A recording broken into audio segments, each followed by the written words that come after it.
If you see like on the side of the pill bottle, it's like, don't mix with alcohol. Anytime I saw something that was like, don't do it, I took it as a challenge. You know, I was really just like a science experiment, honestly. I was just trying to see what all I could concoct and put into my body at once and then just go for a ride. Like just trying to get high at every waking moment that I could just to, you know, try to numb out everything that I was feeling. Few go through life unscathed. The pain of injury, loss, and self-sabotage are crippling and can cause even the strongest to crumble. That's facts. But what do we do after that? What do we do when our face is full of dirt and we can taste our own blood?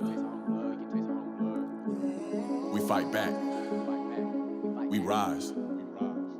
We overcome. Came back from the pit. Came back locked in, focused, dog. Came back, now I'm lit. Came back, got in motion, dog. There's so much I gotta get. I need that. I don't even wanna sit down. Bounce back from every hit. Yeah, I'm locked in. Ain't no way that I could get down. There's so much I can't resist. I gotta keep going, I gotta keep growing. I'm sick and tired of being pissed. There's gotta be more to this life and I know it. So this is what I represent. I'm about that. Staying true till I'm 6 down. It might take a little bit, but every king's gonna get crowned. Growing up, suburban Atlanta, Georgia, it looked great on paper. Parents provided for us and we never really wanted for anything. Darren, as a young child, he was intelligent. He was a bit ahead of his age group. And he was a knucklehead. You know, he was goofy and was willing to make friends no matter who they were. He could play with anybody. You know, he was just a happy-go-lucky kid. I started playing football when I was 4. I played quarterback all the way until I got to high school. And I played defense as well. I played like linebacker and safety, but I started when I was 4 years old and, you know, I've been playing ever since. I had 122 tackles my junior year of high school. That's what I'm saying, you know, I'm trying to recruit you. You know, young man, you're looking pretty good out there. I think you can play linebacker for us. When he became 7 years old, you could see that he had something special. The coaches told him to run this play, and he kind of like, I can't run that play. And he came back to the sideline and told the coach, hey, coach, that play is meant to go to the right, not to the left. He had that mind, and he understood the plays that well at 7. You know, I was friends with a lot of like white kids. I was never hesitating as to who I wanted to be around. It just happened to be that way. Black kids I played sports with and went to school with used to just kill me all the time. Just like, you're not black enough, you're not this, you're not that. Every single group I went to, I had to put a different mask on. So it was just, I would say it was exhausting and confusing for me growing up here. There were people at every angle that were there for me. It was just me getting caught up in my own head. It started as early as 15.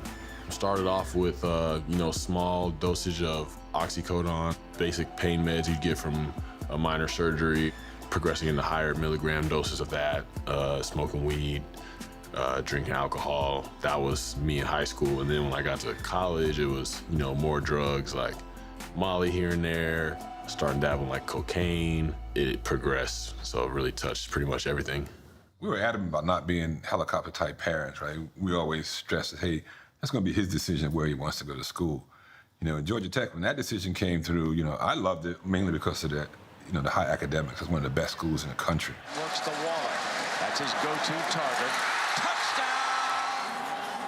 Georgia Tech, man, that was just a blur, honestly. College is like the place where you think about, you know, the rest of your life.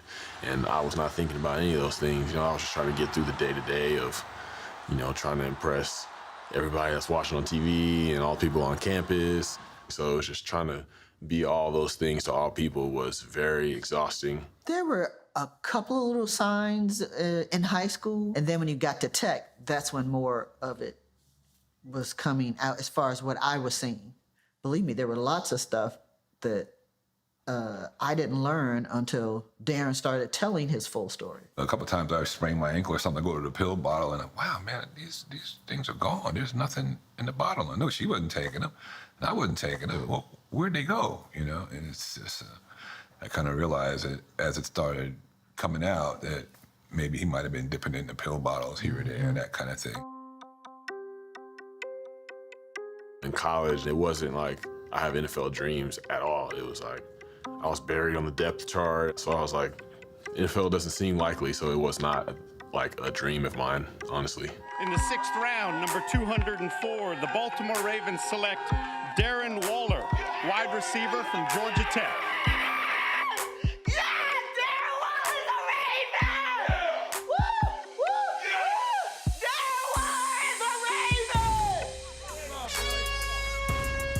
man, I was miserable. I just wasn't there and wanted to be gone. Go to work. Let's go. I was just like a vegetable. I was like getting high literally every day, not caring about anything, like any kind of consequences or anything like that. Yeah, I've been to practice and some games high because it was just like that's the only way I know how to deal with things in like high stress situations. Let's go, Waller. You all right? Get up. There are some practices where it was like, you know, I tried to beat drug tests and I was in the sauna for like an hour and a half chugging water and detox drinks thinking that it was gonna work, and then I would like pass out at practice and they're like, I'm just like, oh yeah, the heat got me, but it's like I'm like really like my body just can't handle it. Darren, you all right? Let's go then. Let's go, baby. Go make a play. Go make a play. I was failing drug tests and got suspended for a year, like didn't really have a lot of like value for myself. Football's tough. Sometimes you get blocked. I had no plan. I was like, I know I need to change, but changing seemed so hard at the time and I wasn't willing to do the work, so I just kept getting high. Like the first 2 months that I was suspended, August 11th, 2017, I was in Baltimore, getting ready to move out of my apartment. So I was like, I'm gonna get high one more time, and you know, went downtown and picked up where I picked up from, and you know, did what I did, came back, and I was gonna stop at the giant grocery store to get like something to eat and like some beer or something.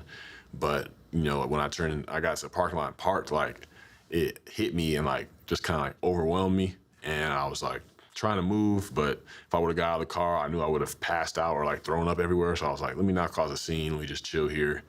And I just felt like I was spinning like in like an illusion or something, and eventually just like kind of like passed out. But it was like I felt like I just like laid my head down for like a second and just popped right back up. But then it was nighttime when I got there. It was the afternoon, and I was just like all sweated out and cold, sweated too. And you know, that was when I realized like something was wrong. It was just like I didn't just voluntarily take a nap here. Like this place is, you know, quarter of a mile away from the practice facility and like 2 lights down from the apartment I'm living at. So it's like I wouldn't just post up here and take a nap. Like that was something that happened. It's like learning about it down the road is an overdose. And it's like, wow, like, you know, I spent my whole life trying to impress these people and get people around me to want to be around me and like me. But here I am, you know, suffering, like knocking on death's door, and I'm by myself. So that was probably the lowest point in my life. It was an overdose. And it's like, wow, like here I am suffering, like knocking on death's door, and I'm by myself. So that was probably the lowest point in my life. By the time it got to that point, we knew there was some serious problems. We were looking at life, you know, Right. things that, you know, my son gonna make it? I realized, okay, I've probably been an enabler some kind of way. Oh, yeah. But now it's time for tough love. And we had to talk about, you know, there's the fork in the road. The league presented me with a rehab option, and I was still like, oh, I don't know if I need it like that, you know, I'm not that bad. But eventually having some real conversations with my family, I went to boarding cottage rehab. Yeah, that was just like a game-changing experience for me. They taught me like honoring my feelings. I don't have to shut them off and act like everything's okay. Just ways to just honor yourself, get to know yourself more and respect yourself. And then that turns into, you know, you respecting your family and your teammates and your organization, and you start thinking different. Like, okay, I'll start to think about what I'm doing before I do these things because it's bigger than me. Like now I know how to love myself, I can love, you know, the world around me. When he came home from the cottage, he had a totally different mindset anyway. He was a completely different person when he came home. He said, I need structure. And he set out to find jobs. They hired me as a grocery clerk. I was stocking shelves. I was bagging at the front and putting in work, and I value my work. Like I make the shelves look nice, make a good display. Now I see, looking back, how valuable that experience was working there and how it led to the work ethic that I have of playing football now.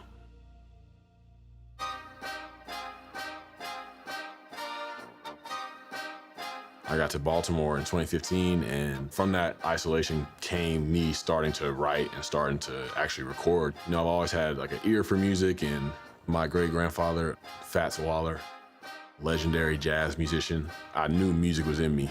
So I was like, it would be a shame if I didn't, you know, try to go about it in my way. That's why learning about him did a lot for my musical journey. You locked in on folks. You locked in on folks. You locked in on folks. Thought they know the smoke. Steve Stephen Fowler, that's my best friend now. You know, we really formed a relationship off of, you know, going through similar struggles at the same time. He was making beats, and I was just mesmerized. He just pulled speakers out and plugged his laptop in and started going. And I was just like, what the heck? You know, he's just been such a valuable voice and a friend to me, you know, throughout my ups and downs. I mean, he's a part of me. You can't put a price on having like a real friend and brother, somebody that can pick you up. And me and him have the same struggles. So it's just like, God knew what he was doing when he linked us up, because like, man, I can't imagine life without him. He had been sober for, I want to say, a little over a year. And obviously I was on the tail end of my using and drinking at that point, and I didn't know it yet. There was a thought that came over me that I needed to go get help, seek treatment. I called Darren probably 100 times. I think I woke him up, and he was like, yo, what's going on, man? And I told him like what I was going through. You know, he just kind of like walked me through everything, that how I'm feeling it's a familiar feeling to him, you know what I mean? It's always been like that. You know, I can lean on him for anything, and proud, that's an understatement. Like, that man, football, that's a plus. Music, that's a plus. As a person, as a friend, like, he makes my heart explode, straight up. I came back and I was ready. I was good enough to play, but they had already invested in younger players at the same position, so I was cut and put on a practice squad. The Raiders were playing the Ravens, and before the game, I always do like working out and do a little extra once everybody goes in the locker room. And the Raiders coaches were just hanging out there on the field and saw me working out. And the next day, I was on a flight out there. That's how you in the game. Right here. Right. Came back from the pit. Came back locked in, focused, dog. Came back, now I'm lit. They gave me opportunity to play and start in 2019. I just wanted to honor them taking a chance on me by coming in prepared and ready to go. He's discovering himself, because for those years when the drugs had him, he couldn't be himself. Once he got his mindset and understood all of that, then all his natural abilities and things are coming out. What if I folded? Look at my story, 1 in a million. What if I never wrote it? And my entire life just imploded. What would happen if I kept on carrying baggage? I'd probably be average or something way sadder, but now I'm attacking, I don't need no backing. I'm strictly about action, I'm one with my passion. Don't call it a comeback. Every test I had to face, I would run back. Now I'm right here, different perspective, I'm seeing it clear. You know it depends, come check out my lens. You see I can't fear, nah. Cause what's in the rear, gon' stay in the rear. Full speed ahead, so I'm switching the gear, gone. Didn't understand it, but now I won't take it for granted from here on. Wanted to curl up and die, I had to cry it out, now all the tears gone. I saw my mother cry, and she's still crying, cause her baby made it out on the other side. Now I just wanna see my brother shine like me, yeah. Seeing him just elevate to be one of the best in the league right now, that all was great.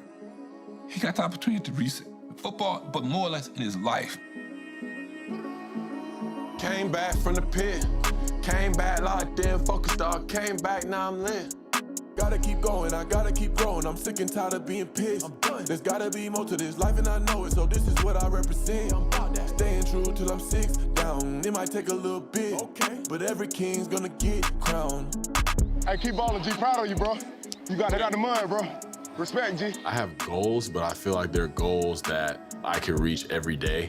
I don't necessarily have like a certain amount of catches or yards or like, you know, having a platinum song. Goals for me are things that you can't see, things that you can't really like keep track of with numbers. I rely on a higher power for the direction in my life, and I know that he's gonna take me where I need to go, put me in the places I need to be. But as long as I take care of the footwork on the ground, the small things, the small habits, you know, I feel like my life's gonna be everything that it should be.